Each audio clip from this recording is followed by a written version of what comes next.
मैं हिंदू हूं, मैं महान हूं। प्रकृति पूजन। मैं हिंदू हूं, मैं महान हूं, क्योंकि मेरी आत्मा की गहराइयों में प्रकृति पूजन, पर्यावरण संरक्षण और पंच तत्वों के प्रति श्रद्धा बसती थी।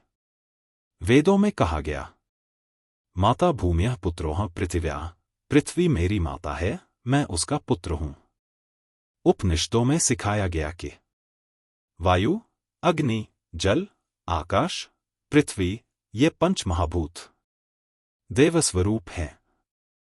पुराणों में हमने देखा, वरुण की पूजा जल के लिए, अग्निदेव की अग्निहोत्र में, वायु की प्राणायाम में, पृथ्वी की गोवर्धन पूजा में, वृक्षों की रक्षा तुलसी, पीपल और वट सावित्री जैसे पर्वों में, गाय, गंगा, पर्वत, वन, नदी सब पूजनीय, क्योंकि हमारे पूर्वजों ने प्रकृति को देवी का रूप माना।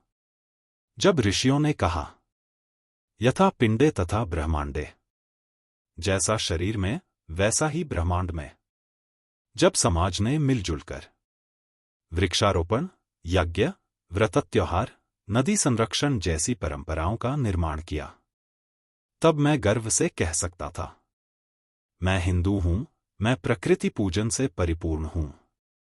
आज, क्या आज मैं कचरे के ढेर, नदी प्रदूषण, प्लास्टिक संस्कृति से ग्रसित नहीं हूं? क्या मैं पेड़ों की कटाई, पशुओं की हत्या और जलवायु संकट को केवल समाचार की चीज मानकर निर्लिप्त नहीं हो गया हूं? क्या मैं जंगलों की आग, नदियों की मर्यादा भंग, वायु की विषाक्तता को देखकर भी मौन हूं? तुलनात्मक दृष्टि। क्या मैं देख नहीं पा रहा कि मुस्लिम समाज में भी पानी को अमाना, ईश्वर का अमानत कहा गया है? सिख समाज हर गुरुद्वारे में जल, भोजन, हरियाली का सम्मान करता है।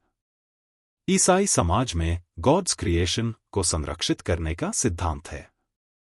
बौद्ध और जैन परंपराएं तो अहिंसा और पर्यावरण प्रेम की जीती जागती मिसाल हैं।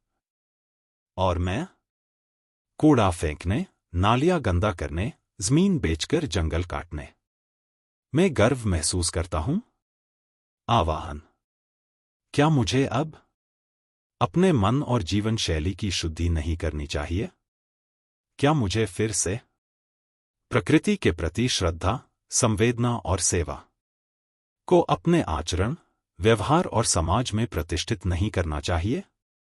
जब तक मैं प्रकृति को देवता मानकर उसकी रक्षा नहीं करता, तब तक मैं हिंदू हूं, मैं महान हूं सिर्फ एक अधूरी घोषणा है। निष्कर्ष।